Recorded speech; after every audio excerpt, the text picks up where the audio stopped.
So here we are for a nice full weekend at our summer residence. Oh, wait a minute. It's not the green place. It's the one next door, the pink one. This is our place over here, the pink one. Now, this is an original from 1958. It's Saturday, November 3rd. We're down here in Ocean City to do the cleanup for Hurricane Sandy. It came through here on Monday, November 29th. Now, our docks are in pretty good shape. Now, our neighbor's dock got caught up on the pilings, and their little dock and boats went under and got stuck. That was a bit of a problem for them to fix. We got a lot of reeds up on the lawn. Now, we were able to watch this. I have webcams up in the house, so Jen and I were able to watch it on our iPads. And we can see that the morning high tide on Monday was really quite high, the highest I've ever seen. It washed a lot of reeds up on the lawn. So on a very full moon, the tide will often come over the bulkhead, but it doesn't bring a lot of grass up with it or anything. But it has never gone over top of these posts here that have the electrical connections on it. They're about 3 feet above the lawn here. They come up, the tide comes up maybe 6 inches to 8 inches in those posts. However, Monday morning, it covered the lower post. So that was actually the higher of the two tides, if you just look at the tide charts. But it brought a lot of reeds in. There were reeds all over the place as we were watching through the webcams. Now in the evening, when the high tide came in, that brought even more reeds with it. You can see them washed up into the gardens, and the water was up past that tree. The bad news came about 8 o'clock, which was when the high tide was, when the water actually met the water from the street. And we could see the reflection of our lamppost in the webcam. So you see the reflection in the water, which told us there was actually water out there. So we got on the order of about 1.5 inches into the outer end of the garage by the street, maybe 3/4 inch to an inch up towards the inner part of the garage. So we're watching through the webcam, and we see this yellow jacketed figure out on Dr. Hadkey's boat, and we realize he's out there tying his boat up and making it all secure. And this is Monday, when the hurricane is really whipping things up pretty badly. We learned he had a 1/4 inch wetsuit on, but he's out here with this rope trying to tie things up so his boat will stay positioned properly so that his support posts won't bang holes in the side of the boat. So that was kind of entertaining to watch, and he succeeded, although he did get stuck on his boat because he got into it and then realized he couldn't get off safely, and he spent 9 hours on the boat during the height of the storm.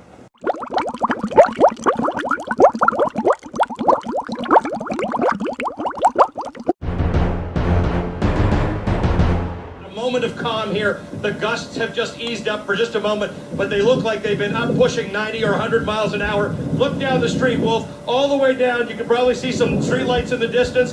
That's the boardwalk, that's the ocean. Those are the casinos. Everything is shut down. Nobody's here who isn't an emergency worker, who isn't here because they've got to be, or isn't covering this thing.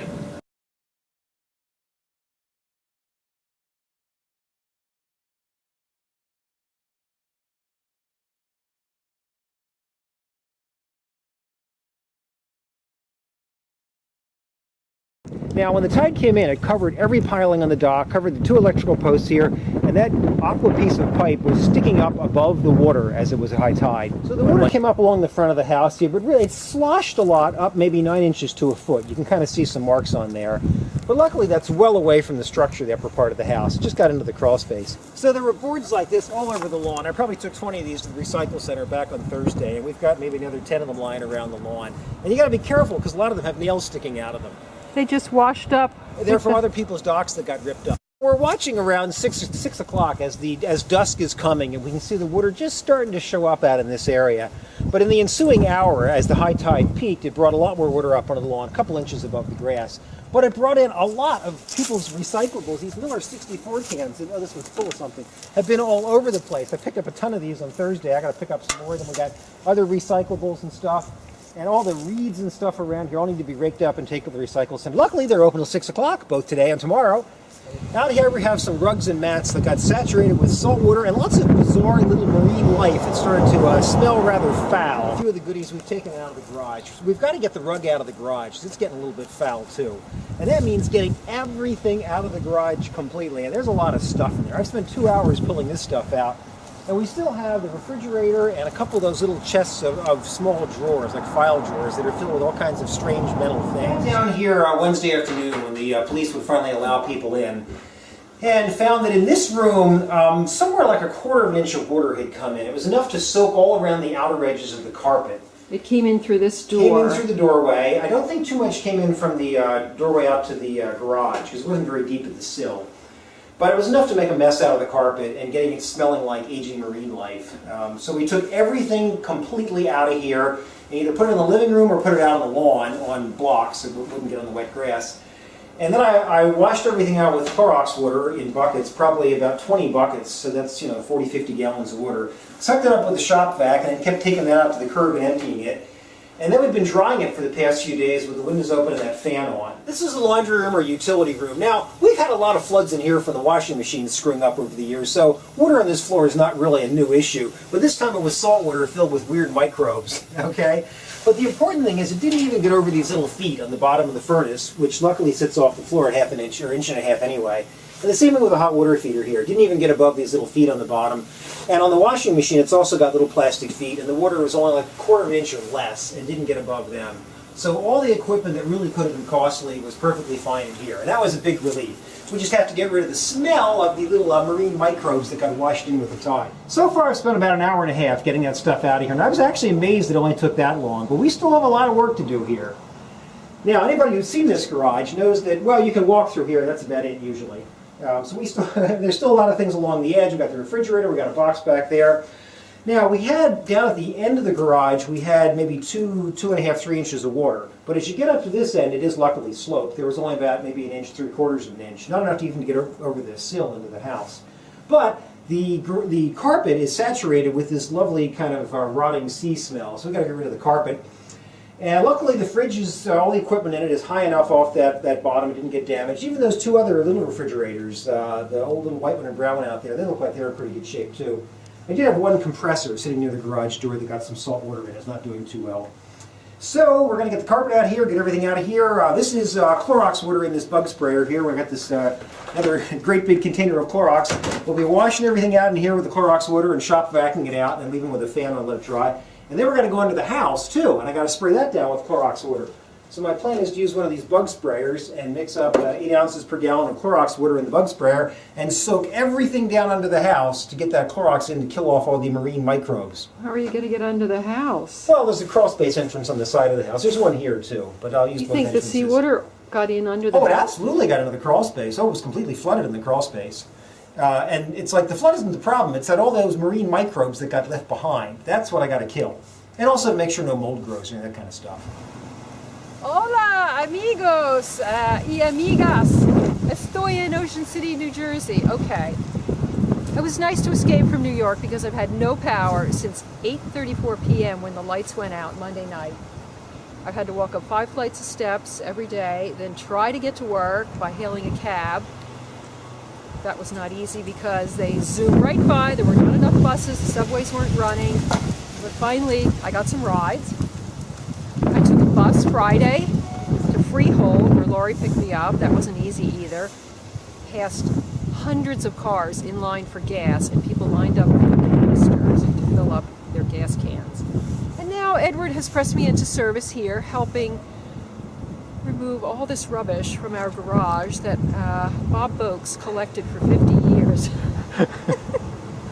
I'm having so much fun, but at least our house was not destroyed, so that we feel we were very lucky, more so than some other people at the Jersey Shore and elsewhere in New Jersey. Edward and Laurie are without power, but he's Mr. Fix-It and has generators and had gas cans already filled, and so he was prepared. I can't say that I was, although I did have flashlights and candles.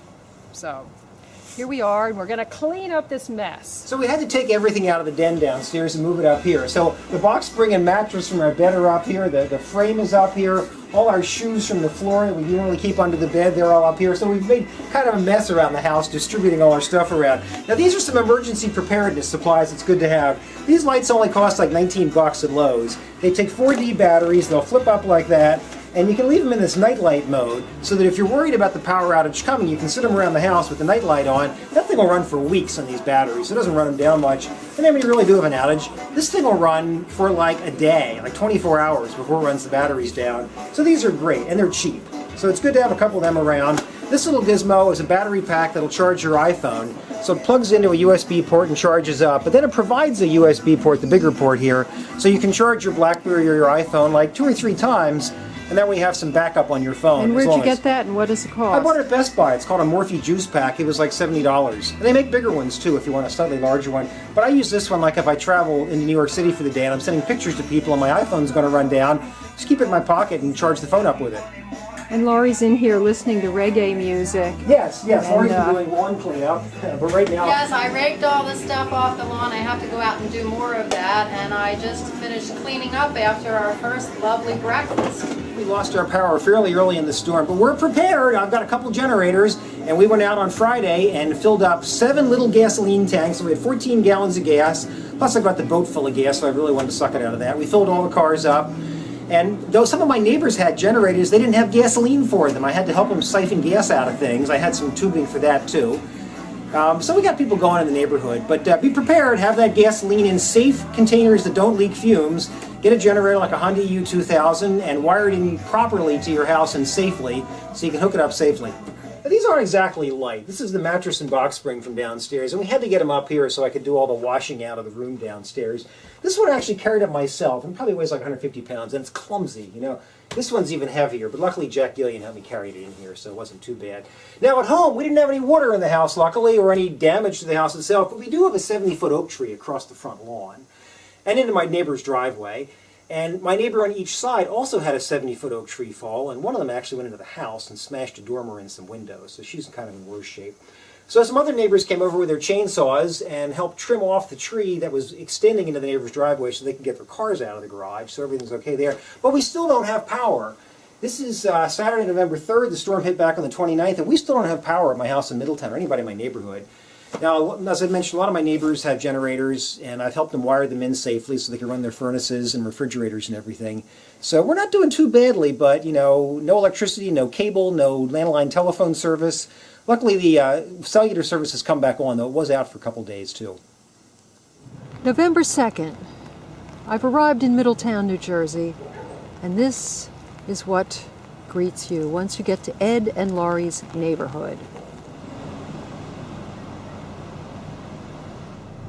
Down power lines around here, trees in people's front yards, blocking the roads, more dangling power lines. Laurie's neighbors. And here we are coming upon Edward and Laurie Bogue's house that had a couple nice big trees in the front yard, except that now one of the giant trees has fallen over and it went into the neighbor's driveway and blocked the driveway until they cut the limbs. But at least it didn't do this. Land on top of the house and smash a few windows. Ah, the dulcet tones of the generators. Nobody has power in this area of Middletown, New Jersey.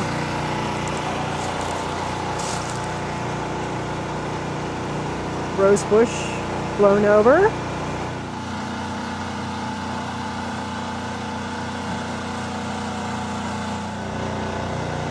Edward's generator seems to have stopped. This may not be good. I've had no power now for a week. My computer is dead. So is my cell phone and BlackBerry. I was hoping to charge things.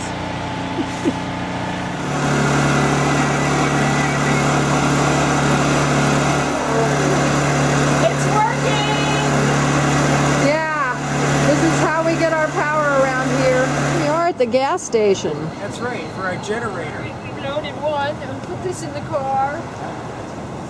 Sure. We're loading up our own self-sustained power system. We had to wait till we got south in New Jersey so we could go to a gas station where there were no lines at 9:30 at night. Yes, isn't this amazing? There's no line! But we're in the eye of the storm.